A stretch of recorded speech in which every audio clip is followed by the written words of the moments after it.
Olá, tudo bem com vocês? Alguns podem ter visto notícias como essas, em que fêmeas podem virar maioria entre tartarugas marinhas devido a alterações climáticas. Mas como será que o sexo dos animais é definido de acordo com a distribuição dos cromossomos? Será que nós temos um gene? Será que nós temos um cromossomo inteiro que vai definir o sexo? Ou será que só a temperatura ambiental pode acabar alterando o sexo de uma determinada espécie? Nós vamos ver que existe uma combinação de fatores em que em algumas espécies, sim, nós temos atuação cromossômica, em outras atuação gênica, que essa atuação gênica pode respeitar sistemas diferentes, ou mesmo nós podemos ter uma situação como essa, onde as alterações climáticas mundiais podem impactar e alterar a proporção sexual em algumas espécies. Vamos aprender? Então a nossa pergunta é como o sexo é definido em termos de herança? Será que a característica hereditária pode definir se eu vou ter um galo ou uma galinha? Se eu vou ter um cachorrinho ou uma cachorrinha? Nós podemos ter vários mecanismos de definição sexual em animais. Um deles, por exemplo, é um mecanismo de determinação gênica, onde eu vou ter genes em um ou mais cromossomos, em um ou mais loci localizados ali no nosso genoma, e que não vão apresentar uma diferença óbvia nos cromossomos entre um macho e uma fêmea. Ou seja, olhando os cromossomos, eles são a princípio similares e são genes, ou seja, loci específicos ali em nossos cromossomos que vão definir o sexo daquela espécie.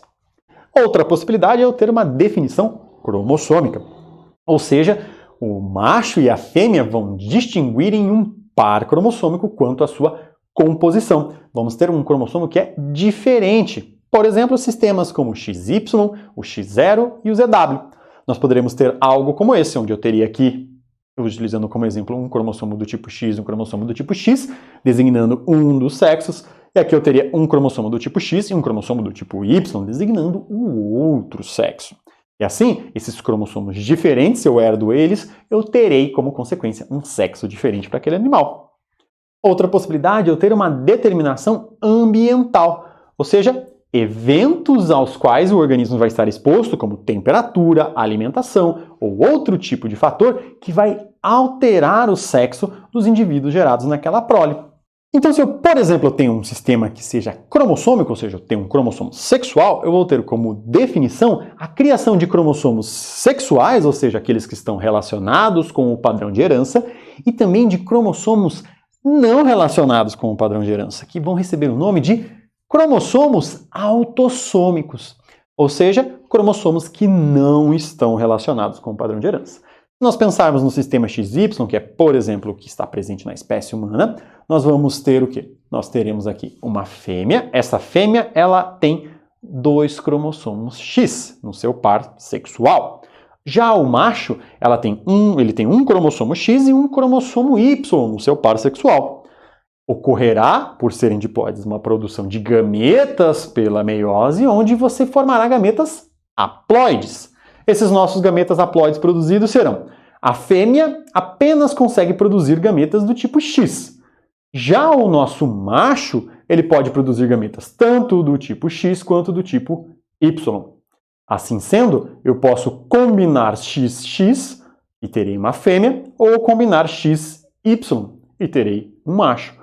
Logo, quem define o sexo da prole é o espermatozoide enviado pelo macho, que vai carregar ou um X ou um Y, porque no processo da meiose, o X e o Y são os cromossomos homólogos que vão se parear, por mais que apresentem uma certa diferença, e ao serem separados na nossa meiose, produzem 50% dos espermatozoides do tipo X e 50% dos espermatozoides do tipo Y. Assim sendo, o gameta masculino que define no sistema XY o sexo da prole.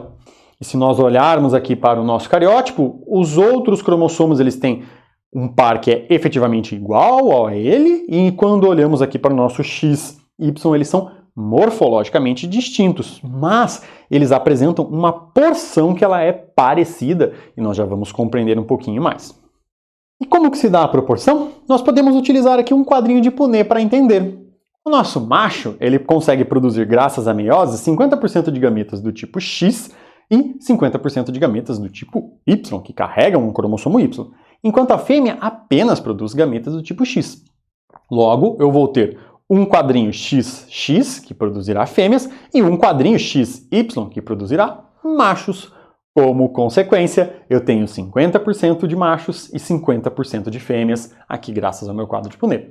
Percebam aqui, ó, o X, ele pode, produzido pela fêmea, ele pode se combinar com o X oriundo do macho, ou então o X da fêmea pode se combinar com o Y oriundo do macho, e eu vou ter metade de machos e metade de fêmeas sendo produzidas no processo de reprodução. Isso vai ocasionar mais um conceito que nós precisamos compreender, que é a definição de sexo homogamético ou sexo heterogamético. No caso do sistema XY aqui representado, as fêmeas são o sexo homogamético, ou seja, o sexo XX. E os machos são o nosso sexo heterogamético, ou seja, o nosso sexo XY. E nós, consequentemente, temos esse padrão de herança ali observado. Muito comum em animais, especialmente mamíferos, alguns vertebrados e também algumas plantas. E é justamente o sexo heterogamético que vai definir o sexo da descendência. Ou seja, no caso do sistema XY, o macho é quem define o sexo da prole em função do espermatozoide dele que fecundar o óvulo.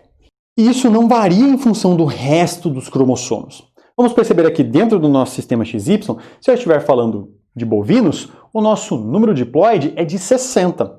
Ou seja, eu tenho 30 pares cromossômicos, sendo 29 autossômicos e um sexual. Assim sendo, eu tenho 58 cromossomos autossômicos, mais X e Y no macho, que é o sexo heterogamético.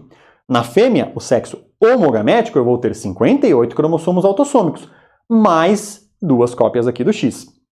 Assim sendo, a fêmea consegue apenas produzir gametas que têm 29 autossômicos mais uma cópia do X, enquanto que o macho ele consegue produzir dois tipos de gametas distintos em relação ao cromossomo sexual: 29 autossômicos mais um cromossomo X ou 29 autossômicos mais um cromossomo Y. Se eu combinar esse que tem o X com o nosso gameta da fêmea, eu vou ter uma fêmea porque eu terei dois cromossomos X. Se eu combinar este que contém o Y com a fêmea, eu terei um macho porque eu terei um cromossomo X e um cromossomo Y.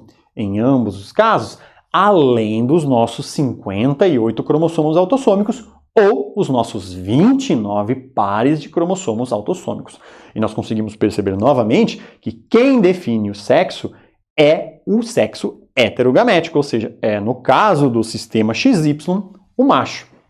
Mas nós podemos ter um sistema levemente diferente, que é o sistema X0, onde nós teremos também um sexo homogamético, que no caso são as fêmeas, XX, e um sexo heterogamético, que no caso são os machos, X0. O zero aqui representa a ausência de um cromossomo. Ou seja, eu não tenho um cromossomo 0 ou, como no sistema XY, um cromossomo Y. Alguns insetos, vermes e outros poucos mamíferos têm esse tipo de sistema, onde o macho tem, no final das contas, um cromossomo a menos. Vamos observar? O sexo heterogamético aqui, que é o macho, ele tem 12 cromossomos autossômicos, por exemplo, nesse nosso exemplo aqui ao lado, e o cromossomo X, então ele tem 13 cromossomos no total. A fêmea, que é o sexo homogamético, ela tem 12 autossômicos mais 2 cromossomos X, ou seja, ela tem 14 cromossomos no total, ao invés de 13. Quando eu vou produzir gametas, a fêmea produz 6 autossômicos mais um cromossomo X, total de 7, e o macho vai produzir dois tipos de gametas. Um deles com 6 autossômicos mais o cromossomo X e outro apenas com 6 autossômicos. Se por acaso eu combinar esses gametas aqui, se eu pego um gameta que tem apenas 6 cromossomos aqui e combino com o meu de 7, eu vou ter obrigatoriamente um número ímpar de cromossomos com um macho sendo produzido. Se eu pego aqui uma fêmea, eu vou ter um número par com uma fêmea produzida. Assim sendo, nós conseguimos distinguir pelo número de cromossomos. Se for par é fêmea, se for ímpar é macho. E novamente o sexo heterogamético é quem define o sexo da prole. E no caso de galinhas, como será que é o sistema de herança que faz ela ser uma galinha ou um galo?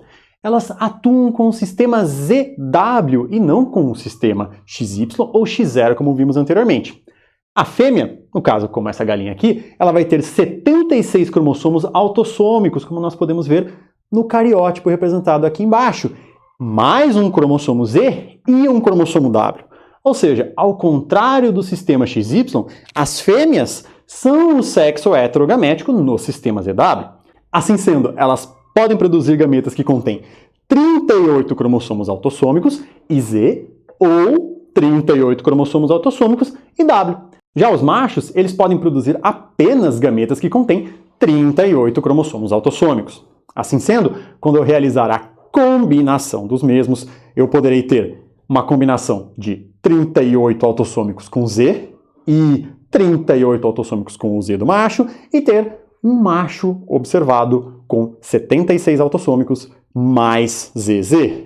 Já para produzir uma galinha, como essa nossa amiguinha aqui, eu vou precisar combinar um gameta que tem 38 cromossomos autossômicos e mais o W para formar 76 autossômicos e ZW ali presentes. Assim sendo, teremos aves, alguns répteis e insetos tendo o padrão de herança designado por ZW. E este padrão de herança, então, é diferente dos anteriores porque, novamente, nós temos o sexo heterogamético definindo o sexo da prole. Entretanto, aqui nesse caso, o sexo heterogamético é o sexo feminino e não o masculino, como nos exemplos até então representados. Outro tipo de determinação de padrão herança possível é o sistema haplodiploide, onde ele não envolve cromossomos sexuais e vai justamente oscilar entre indivíduos que são haploides, os machos, e indivíduos que são diploides, as fêmeas. Especialmente nós estamos falando aqui, por exemplo, das abelhas. Como que funciona a nossa ideia? Nós teremos aqui uma rainha que ela é diploide. Essa nossa rainha diploide, ela pode produzir ovos que são haploides fazendo uma meiose.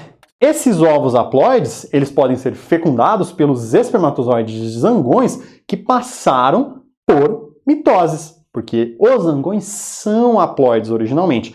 Então a célula haploide ele faz uma mitose que mantém a quantidade de cromossomos ali presente e produz gametas haploides. Na combinação desses gametas, nós poderemos ter aqui ovos fertilizados, onde nós teremos células diploides. Se eu alimentar essa nossa óvula, essa nossa futura abelhinha aqui com geleia real, ela vai produzir uma rainha diploide. Caso, por exemplo, eu produza aqui um zigoto, um ovo fertilizado diploide, mas eu não alimente o mesmo com a geleia real, eu vou ter uma situação com uma operária, não uma rainha, mas diploide.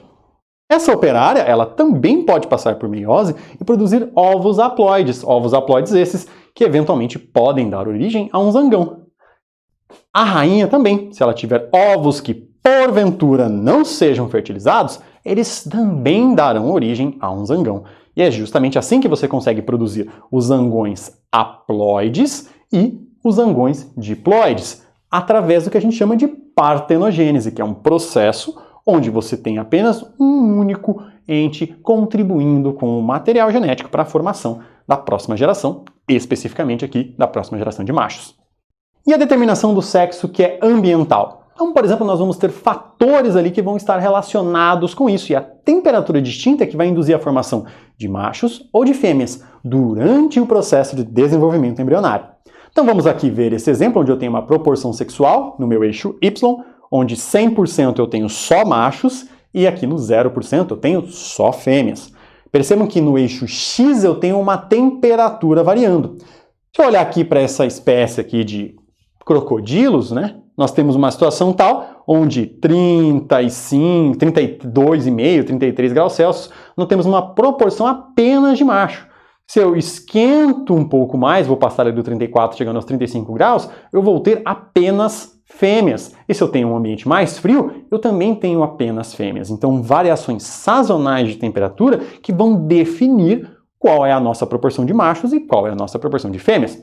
Se eu pensar aqui em quelônios em geral, pensando em tartarugas ali, por exemplo, algumas espécies vão variar, mas de qualquer forma nós teremos nessa situação aqui, por exemplo, uma temperatura mais baixa vai fornecer apenas fêmeas, uma temperatura ótima aqui vai produzir uma mistura de machos e fêmeas. Aqui eu tenho quase 75% só de machos sendo produzidos, e se eu aumento muito a temperatura média, eu começo a ter apenas fêmeas. Podemos ter outras espécies que apresentam essa curva deslocada, mas que acaba representando também, aqui em temperaturas mais baixas, apenas machos, e temperaturas mais altas, apenas fêmeas.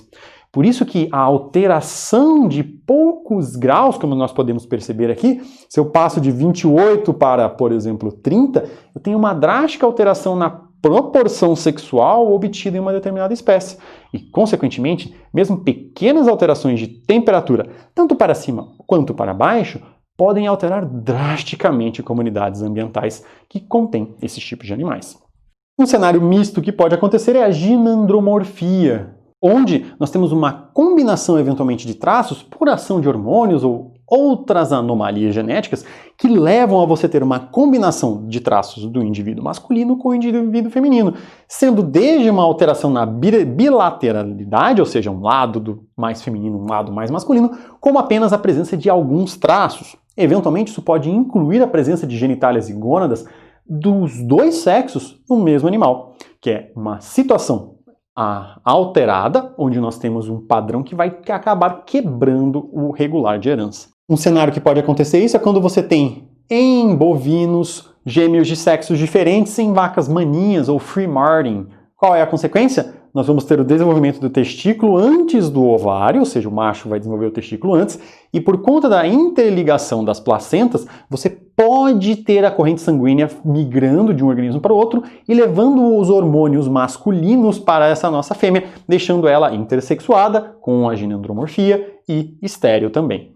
E o que acontece se eu tiver uma aneuploidia, ou seja, uma alteração apenas no cromossomo sexual? Se eu não estou falando de uma espécie que seja X0, por exemplo, que prevê isso para a definição do sexo, nós podemos ter alterações quando eu não tenho a combinação de XY ou XX, quando eu tenho mais do X, mais do Y ou qualquer outra alteração que possa, porventura, modificar esse nosso processo. Assim, nós teremos alterações morfológicas distintas que podem variar de leves, pequenas ou até grandes alterações. Se nós, por exemplo, pegarmos alguns exemplos aqui, como essa alteração de bovinos aqui, onde nós temos o XYY com 61 ali cromossomos, vamos ter uma situação de nenhuma consequência fenotípica. E isso vai variar de acordo com a espécie e de acordo com as alterações que são ali observadas.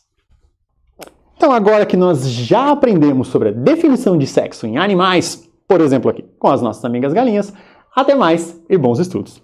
Pop, pop, pop.